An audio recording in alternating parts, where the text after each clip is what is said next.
الحمد لله الذي هدانا لهذا وما كنا لنهتدي لولا أن هدانا الله. அன்புள்ள சகோதரர்களே, தொடர்ச்சியாக நாம் பார்த்து வரக்கூடிய இந்த ரமலான் முறையிலே இன்றைய தினம் ஒரு சில விஷயங்களை உங்களுக்கு சொல்லலாம் என்று. அன்புள்ளவர்களே, அல்லாஹ் ரப்பல் ஆலமீன் இந்த மார்க்கத்தை ஒரு பூரணமான ஒரு மார்க்கமாக படைத்திருக்கின்றார். பூரணமான மார்க்கம் என்று சொன்னால் எந்த ஒரு கேள்வியாக இருந்தாலும் அதற்கு விடை கொடுக்கக்கூடிய ஒரு மார்க்கமாக, எந்த ஒரு பிரச்சனையாக இருந்தாலும் அதற்கு தீர்வை சொல்லக்கூடிய ஒரு மார்க்கமாக அல்லாஹ் ரப்பல் ஆலமீன் இந்த மார்க்கத்தை படைத்திருக்கின்றார். அப்போ இப்படிப்பட்ட இந்த இஸ்லாமிய மார்க்கத்தை அல்லாஹ் ரப்பல் ஆலமீன் சொல்லுகின்ற நேரத்தில் பரிபூர்ணமான மார்க்கம் என்று சொல்லி காட்டுகின்றார். அல்லாஹ் ரப்பல் ஆலமீன் தன்னுடைய திருமறையில் சொல்லி காட்டுகின்றார், அல்யௌம அக்மல்து லக்கும் தீனக்கும், உங்களுடைய மார்க்கத்தை பரிபூர்ணமாக நான் உங்களுக்கு கொடுத்துட்டேன். அதுல எந்த ஒரு குறையும் கிடையாது, எந்த ஒரு டவுட்டும் கிடையாது, எந்த இதுல இல்லாத விஷயம் என்று ஒன்று கிடையாது. இப்படியாக எல்லா விஷயங்களையும் அல்லாஹ் ரப்பல் ஆலமீன் மார்க்கத்தில் கொடுத்திருக்கிறார். அப்போ மனிதர்களுடைய எல்லா பிரச்சனைகளுக்கான தீர்வும் இஸ்லாத்திலே இருக்கிறது. இந்த பிரச்சனையாக இருந்தாலும், எந்த பிரச்சனையாக இருந்தாலும், எப்படிப்பட்ட பிரச்சனையாக இருந்தாலும் அதற்கான தீர்வை அல்லாஹ் ரப்பல் ஆலமீன் தன்னுடைய திருமறையில் சொல்லி இருக்கின்றார், அல்லது ஹதீஸ்களில் இருக்கிறது. இப்படி இஸ்லாம் என்பது எல்லா விஷயங்களையும் சொன்ன ஒரு மார்க்கமாக இருக்கிறது. ஆனால் மனிதனுடைய இயல்பை பொறுத்த வரைக்கும் மனிதர்கள் என்ன செய்வார்கள் என்று சொன்னால், எப்பவுமே மனிதன் தனக்கு பிடித்த விஷயங்களில் அதிகமாக ஈடுபடுவான், பிடிக்காத விஷயங்களை விட்டு தூரமாக பார்ப்பான். இப்போ அல்லாஹ் ரப்பல் ஆலமீன் தன்னுடைய திருமறையில் சொல்லி காட்டுகின்றார், உதுகுலு ஃபிஸ்ஸில்மி காஃபா, இந்த மார்க்கத்தில் நீங்கள் முழுமையாக நுழைந்து விடுங்கள் என்று அல்லாஹ் ரப்பல் ஆலமீன் சொல்லி காட்டுகிறார். அது என்ன முழுமையாக நுழைவது? நம்ம சொல்லுவோம் இல்லையா, ஒரு விஷயத்தை செஞ்சா முழுமையா செஞ்சிடணும், அரைமுறையா செய்யக்கூடாது. அப்போ அதே போலதான் மார்க்கத்திலும் அனைத்து விஷயங்களிலும் நீங்கள் கட்டுப்பட்டுருங்க. எந்த கட்டளை எல்லாம் இருக்கோ எல்லாத்தையும் செஞ்சிருங்க, எதெல்லாம் தடுக்கப்பட்டிருக்கோ எல்லாத்தையும் விட்டுருங்க என்று அல்லாஹ் ரப்பல் ஆலமீன் சொல்வதை பார்க்கிறோம். ஆனா மனிதனுடைய இயல்பு என்ன அப்படின்னு நம்ம பார்த்தோம்னா, ஏற்கனவே சொன்ன மாதிரி மனிதன் தனக்கு பிடிச்ச விஷயத்தை அதிகமா விரும்புவோம், தனக்கு பிடிக்காத விஷயத்தை இதுக்கு வேற ஏதாவது வழி இருக்கான்னு பார்ப்போம். அதே போல இஸ்லாத்தில் மனிதர் என்ன செய்வான் அப்படின்னா, ஏதாவது ஒரு இஸ்லாமிய சட்டம் தன்னுடைய மனதிற்கு தோதுவாக இருந்தால் அதை மனிதன் என்ன பண்ணுவான், உடனே எடுத்துருவான். அதே தன்னுடைய மனசுக்கு சில இஸ்லாத்தினுடைய சட்டங்கள் கஷ்டமாகும், அப்படிப்பட்ட சட்டங்களை இதுக்கு வேற ஏதாவது வழி இருக்கா, இதில் வேற ஏதாவது ஒரு முகாந்திரம் இதுக்கு இருக்கிறதா என்று மனிதன் பார்க்கக்கூடியவனாக மாறியிருக்கும். அப்போ அல்லாஹ் ரப்பல் ஆலமீன் இப்படிப்பட்டவர்களை பார்த்து சொல்லுகிறார், நீங்கள் மார்க்கத்தில் நுழைந்தால் முழுமையாக நுழைந்து விடுங்கள். காரணம், இதற்கு முன்னால் வாழ்ந்த யூத கிறிஸ்தவர்கள் என்ன செய்தார்கள் என்று சொன்னால், அவர்களும் இஸ்லாத்தில் தான் இருந்தார்கள். அன்றைய காலத்தில் இருந்த அல்லாஹ் ரப்பல் ஆலமீன் அந்த இஸ்லாத்தில் அவர்கள் இருந்தார்கள், அப்படிப்பட்ட மார்க்கத்தில் இருந்தார்கள். ஆனால் அவர்கள் செய்த தவறு என்ன அப்படின்னு பார்க்கிற நேரத்துல, தங்களுடைய மனசுக்கு பிடிச்சதெல்லாம் ஓகேன்றுவாங்க, தன்னுடைய மனசுக்கு ஒண்ணு ஒத்து வரல, தனக்கு ஒரு விஷயம் ஒத்து வரல, இஸ்லாத்தினுடைய ஒரு சட்டம் நம்மளுக்கு ஒத்து வரல என்றால் அதை விமர்சிக்கக்கூடியவர்களாக, அதை புறந்தள்ளக்கூடியவர்களாக அவர்கள் இருந்தார்கள் என்று அல்லாஹ் ரப்பல் ஆலமீன் சொல்லி காட்டுகின்றார். அவர்களை பார்த்து அல்லாஹ் ரப்பல் ஆலமீன் தன்னுடைய திருமறையிலே கேட்கிறான், அஃபதுக்மினூன பிபாதில் கிதாபி வ தக்ஃபுரூன பிபாத், மார்க்கத்தினுடைய ஒரு பகுதியை நீங்க எடுத்துட்டு ஒரு பகுதியை விட்டு விடுவீர்களா அப்படின்னு அல்லாஹ் ரப்பல் ஆலமீன் அவர்களை பார்த்து தன்னுடைய திருமறையில் கேட்கின்றார். அப்போ அப்படிப்பட்ட அந்த குணம் இன்றைக்கு நமக்கு மத்தியிலும் சிலர்களில் இருப்பதை பார்க்கிறோம். அது எப்படி?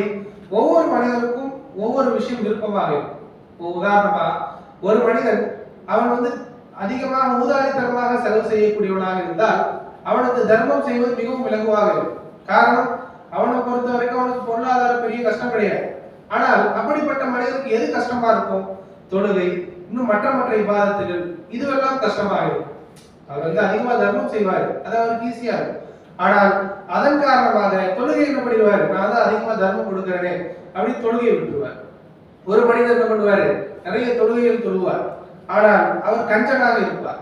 தர்மம், ஜகாத் இப்படிப்பட்ட விஷயங்கள் வர நேரத்தில் அவர் என்ன பண்ணுவாரு, அந்த சைடே போக மாட்டாரு. நான் தான் தொழுகிறேனே, நான் தான் 5 வக்து தொழுகிறேனே, நான் தான் சுன்னத்தான தொழுகைகள் தொழுகிறேனே, நான் எதுக்கு ஜகாத் கொடுக்கணும், அல்லாஹ் ரப்பல் ஆலமீன் என்னுடைய பாவங்களை மன்னிச்சுவானே இப்படின்னு அவர் சொல்லுவார். இன்னும் ஒரு சில மனிதர்கள் தொழுகையிலேயே கூட ஒரு சில மனிதர்களுக்கு ஒவ்வொரு வக்துகள் ஈஸியாக இருக்கும். ஒரு வேலை டைம்ல போறாங்கன்னா அந்த நேரத்தில் தொழுவது ஈஸியா இருக்கும். அதே தூங்குற நேரத்திலேயோ அல்லது மற்ற நேரத்திலேயோ ஒவ்வொருத்தருக்கும் ஒவ்வொரு விஷயமா கஷ்டமா இருக்கும். ஒரு வக்த தொழுவாரு, ஒரு வக்த தொழுவ மாட்டார். குறிப்பிட்ட ஒரு வக்த அவர் தொழுவாரு, குறிப்பிட்ட ஒரு வக்த விட்டுருவார். அப்போ மனிதன் என்ன செய்வானா, தன்னுடைய இயல்புக்கு தன்னுடைய விருப்பத்திற்கு எது ஏற்றமானதாக இருக்கிறதோ அதை ஈஸியா செஞ்சிருவான். ஆனால் சோதனை அல்லாஹ் ரப்பல் ஆலமீன் எங்க வச்சிருக்கா அப்படின்னு பார்த்தோம்னா, நம்மளுக்கு எது கஷ்டமாக இருக்கிறதோ, நம்மால் எது செய்ய முடியவில்லையோ அதில் நாம் சரியாக இஸ்லாத்தை பின்பற்றுகிறோமா. எதில் கஷ்டமாக இருக்கிறதோ அல்லாஹ் ரப்பல் ஆலமீன் சொல்றான் பாருங்க, அல்லதீன யுன்ஃபிகூன ஃபிஸ் ஸர்ராஇ வல் தர்ரா, அவர்கள் பணக்காரனாக இருக்கின்ற நேரத்துல செல்வந்தராக இருக்கின்ற நேரத்திலையும் செலவு செய்வார்கள், அதே மாதிரி கடினமான காலங்களிலும் அவர்கள் செலவு செய்வார்கள். அப்போ முஸ்லிம்களுடைய பண்பு என்னவென்று சொன்னால், தனக்கு விருப்பம் இருந்தாலும் அவன் அதை செய்வான், தனக்கு விருப்பம் இல்லாவிட்டாலும் அவன் அதை செய்யக்கூடியவனாக இருக்க வேண்டும். அதனாலதான் அல்லாஹ் ரப்பல் ஆலமீன் இந்த உலகத்தில் உள்ள எல்லா பொருட்களுமே அல்லாஹ்வுக்கு கட்டுப்படுது. மனிதனாக இருந்தாலும், மலைகளாக இருந்தாலும், மரங்களாக இருந்தாலும், செடியாக இருந்தாலும், கொடியாக இருந்தாலும், கால்நடைகளாக இருந்தாலும் எல்லாமே அல்லாஹ்வுக்கு கட்டுப்படுது. அது எப்படி கட்டுப்படுது அப்படின்னு அல்லாஹ் ரப்பல் ஆலமீன் சொல்ற நேரத்துல தௌஅன் வ கர்ஹன், ஒன்று அல்லாஹ்வுக்கு விருப்பப்பட்டு கட்டுப்படுது, அல்லது வெறுப்புடையாவது கட்டுப்படும். தனக்கு பிடிக்கிற இடத்துல கட்டுப்படாம இருக்காது. அப்போ மனிதனும் எப்படி இருக்கணும்னு சொன்னா, நமக்கு பிடித்தாலும் சரி, பிடிக்கவில்லை என்றாலும் சரி, கஷ்டமாக இருந்தாலும் சரி, லேசாக இருந்தாலும் சரி, செய்ய முடிந்தாலும் சரி, செய்ய முடியாவிட்டாலும் சரி, எப்படியாக இருந்தாலும் மார்க்கத்தினுடைய சட்டம் என்று வந்துவிட்டால் முழுமையாக கட்டுப்பட்டு விட வேண்டும். கடமை என்று வந்துவிட்டால் உபரியாக செய்வது ஒரு மனிதனுடைய தனிப்பட்ட விருப்பம். கடமை என்று வந்துவிட்டால் அது தொழுகையாக இருந்தாலும், நோன்பாக இருந்தாலும், ஜக்காத்தாக இருந்தாலும், நான் அதை செய்யறதுனால இது எனக்கு சரியா போயிடும், இதை செய்யறதுனால அது சரியா போயிடும் அப்படின்னு நினைக்க கூடாது. மாற்றமா என்ன நினைக்கிறோம், எல்லாம் ரப்பல் ஆலமீன் இது கடமையாக்கி இருக்கான். இலகுவான விஷயங்கள் தான் எல்லாம் கடமையாக்கி இருக்கான். கடமை எத்தனை அப்படின்னு கேட்டீங்கன்னா ஒரு 10க்குள்ள அடைக்கிறோம். அந்த அளவுக்கு தான் இஸ்லாத்தினுடைய கடமைகள் என்பது. அதே போல ஹராம் என்ன அப்படின்னு பாத்தீங்கன்னா அதையும் குறிப்பிட்ட எண்ணிக்கை நம்ம அடைக்கிறோம். அந்த அளவுக்கு தான் இஸ்லாத்தில் தடுக்கப்பட்டது. அப்போ இந்த விஷயங்களை நாம் அளவுகோலாக வைத்துக் கொள்ள வேண்டும். எனக்கு பிடிக்குதுன்றதுக்காக நான் சொல்லுவேன், அது ரெண்டாவது. ஆனால் கடமை என்று வந்து விட்டார், உதாரணமா ஜகாத் எனக்கு கடமை ஆயிடுச்சு அப்படின்னா உடனே என்ன பண்ணிட்டோம், எனக்கு அந்த ஜகாத்துல அந்த பொருளாதாரத்துல ஒரு ஆசை இருந்தாலும் கடமை அல்லாஹ் ரப்பல் ஆலமீன் ஆக்கி விட்டான், இதை கொடுத்துருவோம். நான் தர்மம் கொடுக்கலாமா வேண்டாமா அது அவருடைய தனிப்பட்ட விஷயம். ஆனால் எதையெல்லாம் கடமையாக இருக்கிறானோ அதை தௌஅன் அவ் கர்ஹன், ஒன்று விருப்பத்தோடய நம்ம கொடுக்கலாம், அல்லது மனசுல கஷ்டம் இருந்தாலும் அதன் நம்ம செய்யலாம். இந்த அளவுக்கு சொன்னா நம்ம எந்த விஷயத்தை கஷ்டப்பட்டு செய்யறோமோ அந்த விஷயங்களுக்கு இஸ்லாம் அதிகமான நன்மைகளை தருகிறது.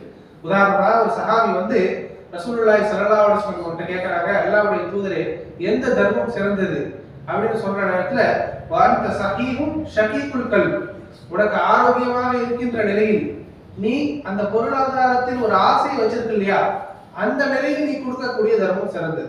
உதாரணமாக மனிதனுக்கு ஆரோக்கியம் இழந்து அவன் பரண தருவாயை அடைந்துட்டு அவன் ஆட்டோமேட்டிக்காவே சொல்லுவான், என்ன சொல்லுவான், என்னுடைய பொருளாதாரத்தை இவங்களுக்கு கொடுத்துருங்க, கொஞ்சம் பகுதியை தர்மம் பண்ணிடுங்க, ஏன்னா அதுக்கப்புறம் அவனால் அனுபவிக்க முடியாது.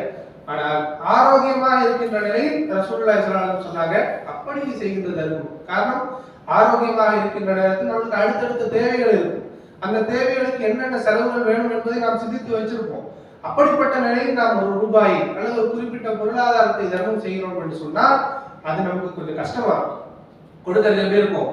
அது என்ன எவ்வளவு பெரிய செல்வந்தராக இருந்தாலும் பொருளாதாரத்தை கொடுக்கின்ற நேரத்தில் அவருடைய மனசுல ஒரு கஷ்டம் வரதான் செய்யும். காரணம், இதை வைத்து நான் இந்த பொருளை வாங்கலாமே என்ற எண்ணம் வரும். அப்போ ஆரோக்கியமாக இருக்கின்ற நிலையில் ஷகீகுல் கல்ப், அந்த பொருளாதாரத்தை நீ தேடுற நிலையில், மரண தருவாயை அடைஞ்சிட்டு அதுக்கப்புறம் மனுஷன் என்ன பண்ண மாட்டான், வியாபாரத்திற்கோ பொருளாதாரத்துக்கோ ஆசைப்பட மாட்டான், தன்னுடைய சந்ததிகளுக்காக ஆசைப்படுவானே தவிர தனக்காக எதையும் இனிமே போய் தேடணும்னு நினைக்க மாட்டான். அப்போ பொருளாதாரத்தில் நீ ஆரோக்கியமாகவும் அதே நேரத்தில் அந்த பொருளாதாரத்தில் ஆசையோடு இருக்கின்ற நிலையில் நீ செய்யக்கூடிய செலவு சிறந்தது என்று சொன்னார். இந்த ஹதீஸ்ல வந்து நம்ம என்ன புரிய வருது அப்படின்னு சொன்னா, நமக்கு சில நேரங்களில் கஷ்டமாக இருந்தாலும் கூட, சில விஷயங்கள் கஷ்டமாக இருந்தாலும் அதற்கு இஸ்லாம் நன்மைகளை டபுளா தருது. காரணம், என்னுடைய அடியானுக்கு இது பிடிக்கவில்லை என்று சொன்னாலும் என் காரணமாக அவனுடைய விருப்பு வெறுப்பிற்கு கட்டுப்படாமல் என்னுடைய விருப்பு வெறுப்பிற்கு அந்த அடியான் என்ன பண்றான், கட்டுப்படுறான் என்பதற்காக அல்லாஹ் ரப்பல் ஆலமீன் அதை சிறந்த தர்மமாகவோ சிறந்த கடமையாகவோ சிறந்த ஒரு விஷயமாகவோ அதை மாற்றுவதற்கு வாய்ப்பு இருக்கிறது.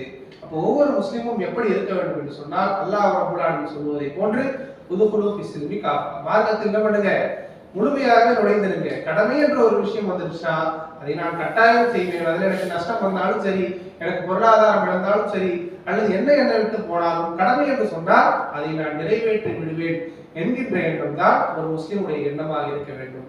எனக்கு பிடிச்சதை மட்டும் தான் செய்வேன், பிடிக்காத நான் செய்ய மாட்டேன், அல்லது எனக்கு கஷ்டமா இருக்கிறத செய்ய மாட்டேன், எனக்கு வெறுப்பா இருக்கிறத நான் செய்ய மாட்டேன் அப்படின்னு நாம நினைப்போம் என்று சொன்னால் அது யூத கிறிஸ்தவர்களுடைய பண்பு என்று அல்லாஹ் ரப்பல் ஆலமீன் சொல்லி காட்டுவதை பார்க்கின்றோம். அதன் காரணமாகத்தான் அவர்கள் அழிக்கப்பட்டார்கள் என்பதாகவும் அல்லாஹ் ரப்பல் ஆலமீன் சொல்வதை பார்க்கின்றோம்.